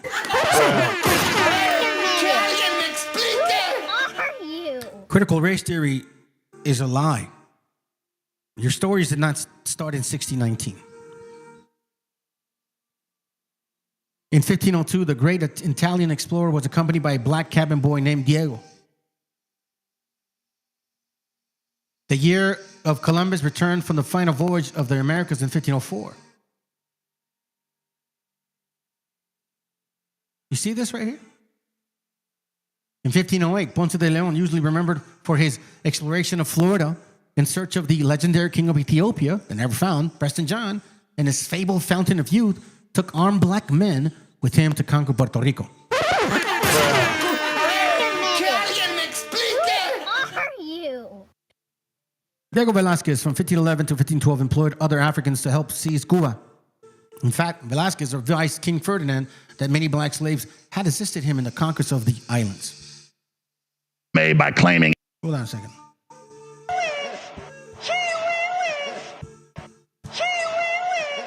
That's what I see, bro. Gotcha, bitch. Ultimately, by 1867, according to the Transatlantic Slave Trade Database, approximately 12.5 million Africans had been sold into the New World slavery. You know the story on that one. So now let's search further, because apparently, like this has to be mentioned. So now, following this page, right? As we continue, now that you know natives, all of this stuff. Europeans, right? Anglo, light skin, they didn't just do it themselves. Y'all helped them. You guys helped them. Marcus, your people helped the Europeans. That's the sad part.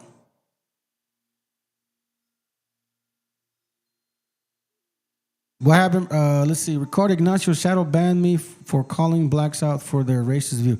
Yeah, well, Ricky Ricardo, bro, I called his little ass out. He's too scared to even say anything. That's what he is.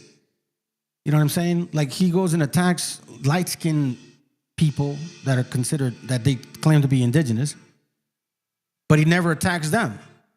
Black-skinned people that claim to be indigenous. Either he's weak, scared, or he's sliding into one of them. That's what it is. Let's continue. If not all the first explorers and conquerors of New Spain were European, it is equally important and surprising to many of us, because he's black, to note that not all of the first Africans who assisted the Spanish and Portuguese came as slaves. Nah, not at all.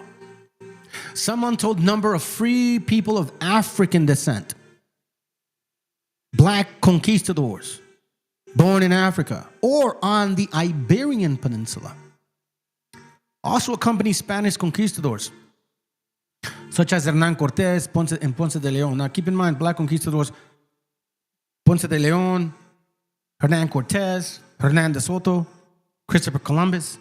What did they all have in common? What did Christopher Columbus do? Wasn't all these conquistadors kidnapping 9, 10-year-old girls and raping them? Africans helped them. It wasn't just the white man that did this shit. Africans also did this shit. So when you have culture vulturing, erasure like this kind of stuff, acting as if motherfuckers that did this shit didn't do this shit. No. See, this is where now you really pushed it. Two of the famed explorers of the vast region that would become modern Mexico and the western and southern regions of the United States. And as we might expect, their exploits were just as heroic and just as problematic. Why? You can't use that as scapegoat anymore. See, here's the irony of this whole thing. The white man don't want to admit the fact that the black man helped him. And the black man don't want to admit the fact that they did help him, because then both of your stories are kaputs. One can't ask for reparations, and the other one can't claim to be all fucking intellect. They civilize everybody. Wait a minute. Who are you? That's why. Because but far more Africans came with the Spanish and the Portuguese as slaves, servants with various degrees of freedom, and attendants and armed adventurer.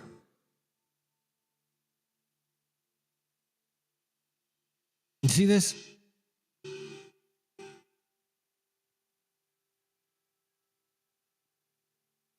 Yeah, and your people had every part to do with it. Now you're not even admitting it. See, this is where it gets really fucking ignorant now. Like I've given you the so-called respect just for a moment that maybe, just maybe, you may have some fucking sense. Now you're saying some other shit. So now you're like running from it. Now like, oh, well, it wasn't us, it was them. What the fuck? What do you mean? No. We just read a bunch of books that you guys were enslaving people. What, did the slave practice just happen out of nowhere? No, you guys been doing this shit forever. Did several of your people get enslaved through that bullshit? Yeah, of course, collateral damage, because you don't give a fuck about people. Or else you wouldn't do this shit. While the number of African explorers is impossible to determine, they participated in some way in virtually all of the Spanish expeditions in the New World. In the 16th century, these black conquistadors set an example for the subsequent racial relations throughout the entire Spanish colonial experience, living their daily lives with the degrees of complexity that rarely would be achieved by black men and women in the early English settlements in the Caribbean and in North America. Indeed, wherever Spain set its flag of conquest in the Americas, Africans helped hold the pennant.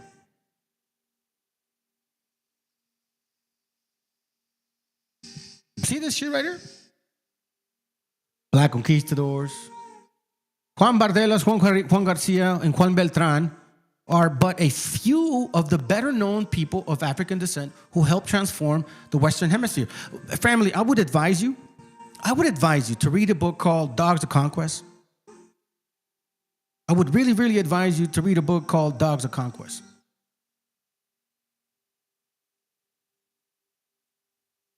In the Dogs of Conquest, you find out about the atrocities and shit.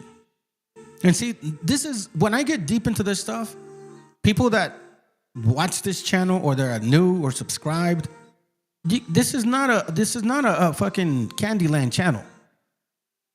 You know, this is not a Candyland channel. You're gonna find out exactly what heritage is, what history is about, and it's gonna fucking burn you. It's gonna burn you because facts matter. People can hide from the history all they want, but when it's presented to you now you have to deal with it.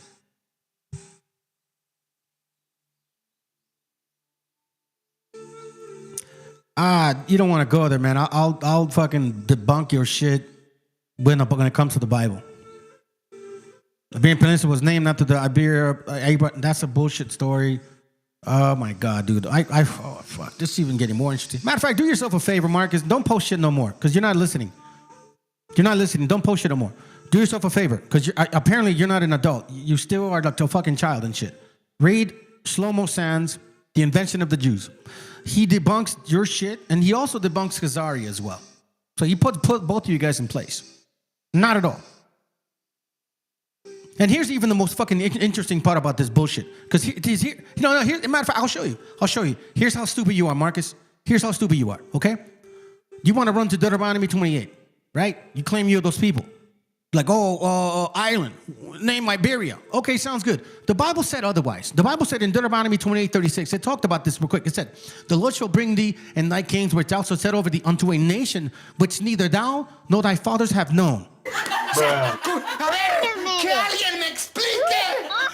Not done yet. Not done yet. Verse 64. Because you love that shit. And the Lord shall scatter thee among all nations from one end of the earth even unto another. And there thou shalt serve other gods, which neither thou nor thy fathers have known.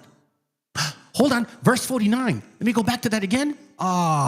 It says, and the Lord shall bring a nation against you from far, from the end of the earth, as swift of the eagle flieth, a nation whose tongue thou shalt not understand. You wouldn't know their religion. You wouldn't know their language. You wouldn't know anything about them, nor would your fathers. But you just said, oh, no, Iberian Peninsula, we ruled that nation. We named that nation. We were Irish. Are you fucking kidding me? The Bible says you would not know them at all. At all. At all. It's like you guys debunk your own shit right off the bat, right off the grill. You debunk your own right off the grill. You can't be the other and the other. Scripturally speaking, Deuteronomy said you would not know them. You would not know English, Spanish, Dutch, French, German, Portuguese. I don't know the other ones. You're just admitting right now, well, we're up in Ireland. So you what? Yeah, this is fucking crazy. This is so crazy. And you know what's even worse? We show people like you this shit here. And it's like you don't even fucking register. Forget about the black one. You were a conquistador. You come from conquistadors. You see that? You come from slavers. You come from slavers, Marcus. My points are half-assed, but you're here listening, making dumbass comments, acting at first like a fool. We show you a bunch of shit, even your own people enslaving people like you. All of a sudden, now that shit is forgetful. Now you don't understand. Now all of a sudden, my points are half-assed. Now all of a sudden, my points are half-assed. So you're saying now that everything that I shared, so Negros never had slaves and shit? It's always the white man that basically enslaved y'all. Is that what it is? Is that what it is? Is that what it is? Nah, bro, you can't run from this fucking history. This is who you guys are. This is who you guys are. This is from the Maya conquistadors. The Maya conquistador, Matthew Restal, writes about this stuff too. Not only that, you guys were helping these people. You guys were helping these people. It says here, let's see. For there were many black padres, 21, that came with the Spaniards, and not one of them knew our language here. Only one of them did, but that padre who entered did not teach. For at that time, there were no elders, really just boys. They traded in other kahab. Moreover, they wished to say little. The black padres, those black ones, they hated us.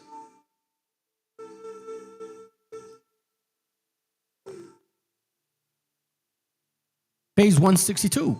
But these oppressive clergymen get really angry at us while forcing us to work in their homes. So if you're the so-called Hebrews, why the fuck are you teaching natives Christianity?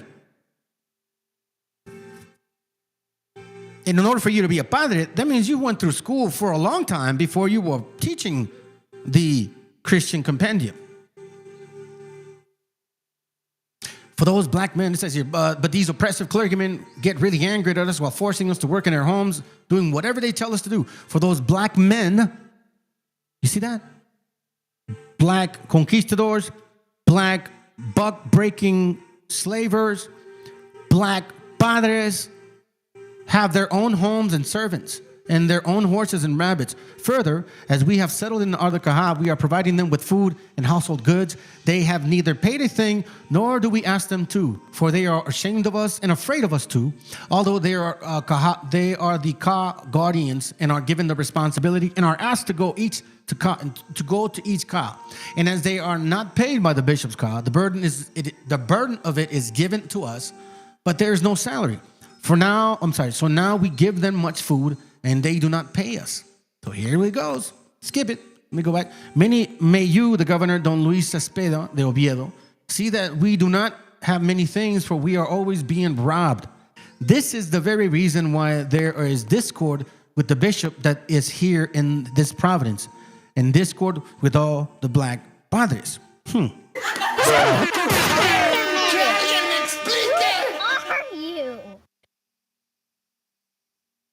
See that? I just remember something.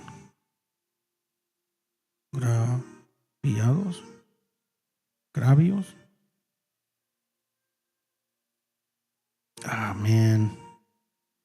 There was a book called, was it by Gibson? Let me see. Just the name's coming up. Hold on a second, family. The writer's last name is Gibson. Hold on. Just came to my mind. Something Gibson. Gibson. Did I save this? I didn't. Shoot. Hold on. Let me see.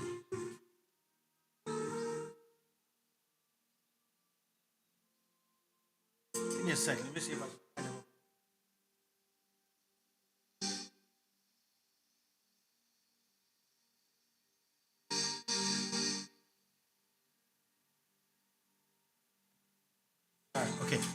Okay, so I remember this book called The Aztecs Under Spanish Rule. Let me see if I can find it.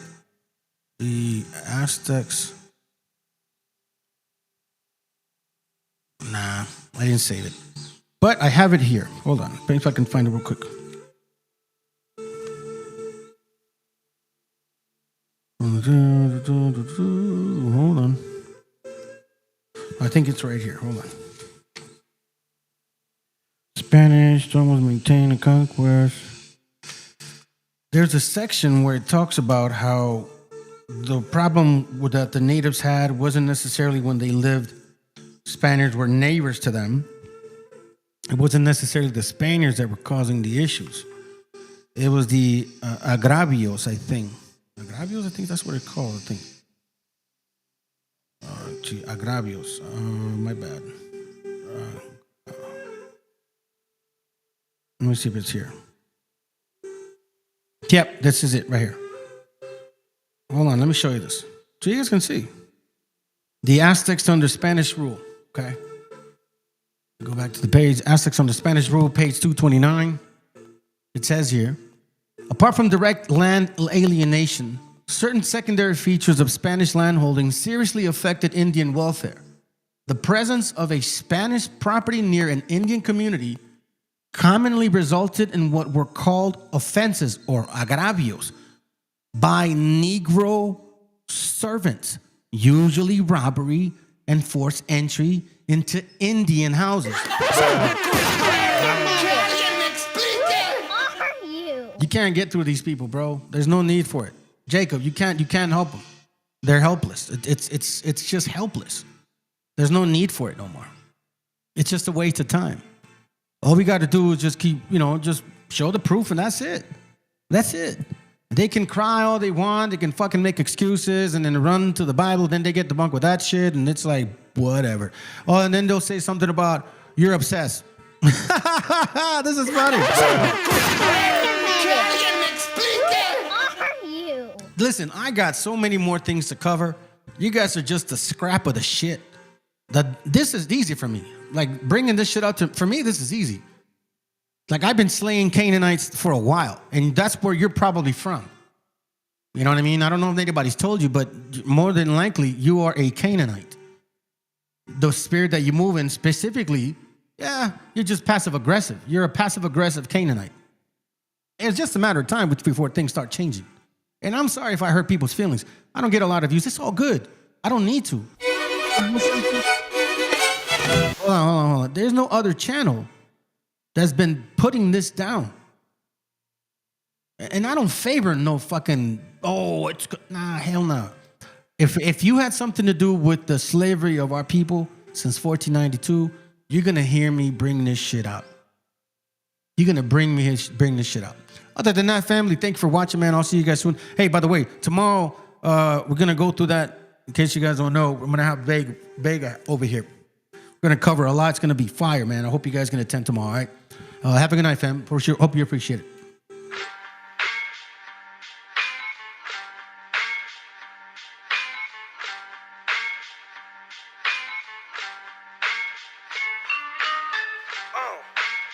En la Plaza de Reyes, Black 50, soplón. Yeah. ¿Qué vas a saber? ¿Qué vas a saber tú? Oye, chibolito, faltomé. Pulpín de los pulpines, batería de Rapunzel, de rapeos, de raptos, de lagartos en cuartel. Cualquier la pega de cruel con un viejo coronel. Soy flujo, se me antojó dormirme en el laurel. Elevé mi level con un label y un Faber-Castell. Ya un papel, lo empape con sangre de todo aquel que se jura Nobel y no ve mis trenes en la riel. What's so man? ¿Por qué no sacan la tablet? Juro por mis abuelos que no te hablo por las powers. Soy chinchado neto, búscame por pico sour y te voy a meter al centro loco como Beckenbauer. Escúchame atento mi bro, que estamos rompiéndole en pro. El negro de Plaza de Reyes como siempre rompe de este micrófono. Que quiere meterle como yo pero no puede meterle taco pro. Si te pensaba que solo era un gallo, déjame decirle que se equivocó. Real motherfucker feeling on the street. Es el Black Sheep, Black Sea Metal de Plaza de Kings. Motherfucker, soplón.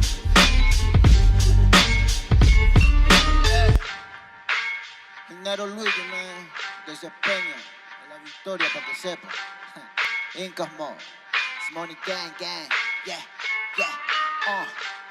Yo también he llorado, gente. También me han desplazado por mi rasgo afrodescendiente.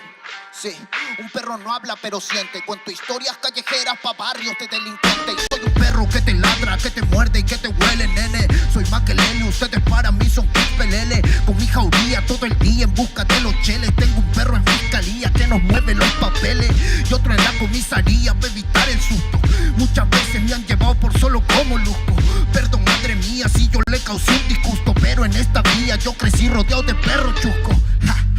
Yo sé que me quieren ganar, yo sé que me quieren tumbar y no pasará porque soy de verdad. Está súper rafina la Dodo Style, metido en latina aprendiendo un style. Yo tengo el style, no mido la raza del perro, yo mido por la lealtad y yo soy leal. La calle te enseña lo que no te enseña la universidad. Saliste ese peña aquí con una seña te tiran para atrás. La calle limeña aquí nadie la tenía, ya nada es igual. Tiene que respetar, tiene que respetar. La calle te enseña lo que no te enseña la universidad. Saliste ese peña aquí con una seña te tiran para atrás. La calle limeña aquí nada le duele, ya nada es igual. Tiene que respetar, si yo soy tu papá. Es Incas Mob, negro. Es Incas Mob, nigga. Nero Luigi, man. Incas Mob, It's Money Gang, gang, gang, Hey, yo. Yango en la maldita casa. Me llaman pa' que les dé al menos una vez al mes. Se metieron al lago y olvidaron que era el mes. For everybody bless. La fama es una puta, me está llamando a las 3. Dile que llame después de las 16 y 25. Volví de la infancia de Abraham Lincoln. Con fuerza ya inco, luchando para salir del rincón. Letra callejera en CD brinco. Under del under, puede que tu viejo te lo mande. Sale de vez en cuando como el cóndor por los Andes. Mi cuerpo no es de madera como Dandy. Antes que me branden, yo seré el ola que los expande. Aunque esto me pique en la madera, no sirve sirven ni para romper el ticket de un evento afuera. Yo voy por la carrera, desafían la gravedad. Yo espero tras la barrera y llego con la novedad. Niña, tú solo espera que ya encontré la manera. He visto bastante por querer lograrlo saltando escalones dentro de la escalera. La vida me puso al depósito, yo soy de púlpito para que el mundo conociéramos de esta parte mejor interprete que ha parido esta cordillera sin luz afuera. Que el espectáculo es dentro, la calle es mi templo, tiembla el pavimento, cuando yo me concentro, mis disparos son temas, la calle un poema, se siente desde cuando entro. Y a toditos estos drogaditos que creen que rapean, los regreso al centro de mi balcón. Yo he visto el clon del clon en la misma gestión, pero a la malla no llega el balón, y para esta pantalla no soy el patrón. Yo ya me sé la cuestión, y doy fue por cada renglón, consciente de la operación del final de Mbappé con la edad de bufón. De Yango, la maldita casa, plaza de rey y papá, el Nero Luigi, Black Mental, hip hop peruano. Rasgo en la maldita base. Yao, yao, yao.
Across the block, Kahed, Belazia, where I get my chala.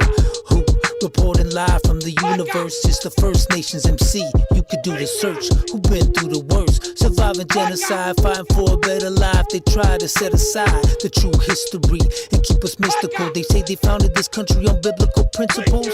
It's so cynical, but I'm an analyst. It's murderous. They refer to us as merciless. India savages. Now that's written in the Declaration of Independence. That's no kidding. Hey, open up your heart and let love lead the way. Light your path with the words that I speak today. Let the lessons flow, arrive and bless your soul. Systematic racism alive, intentional.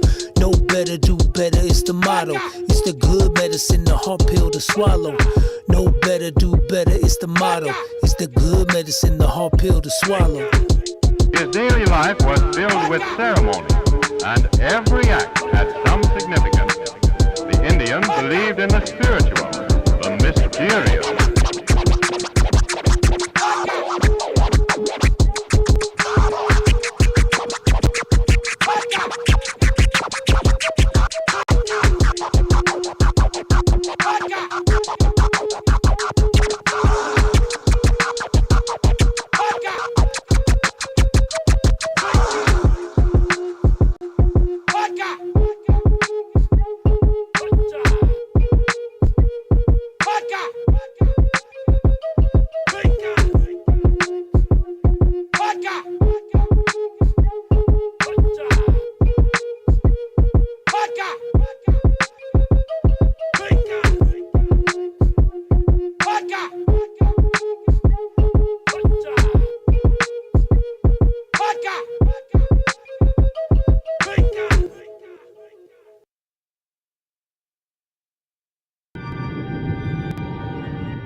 Y Cal, hijo, abre los ojos.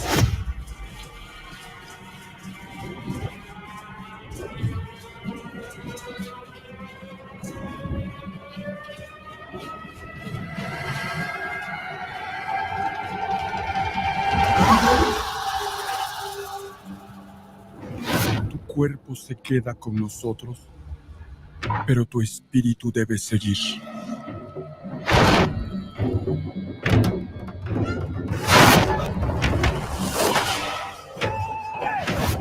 Busca la luz. Aléjate de las sombras. Deja que nuestro dolor sea tu fuerza. Desde aquí iluminamos tu camino.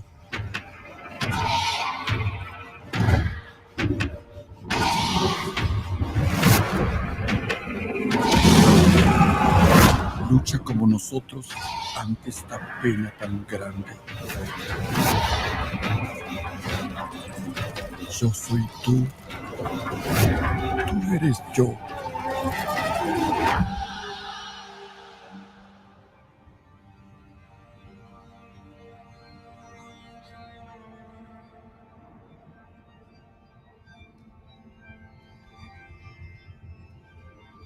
La muerte que hoy nos separa, mañana volverá a unirnos. Eres libre, hijo.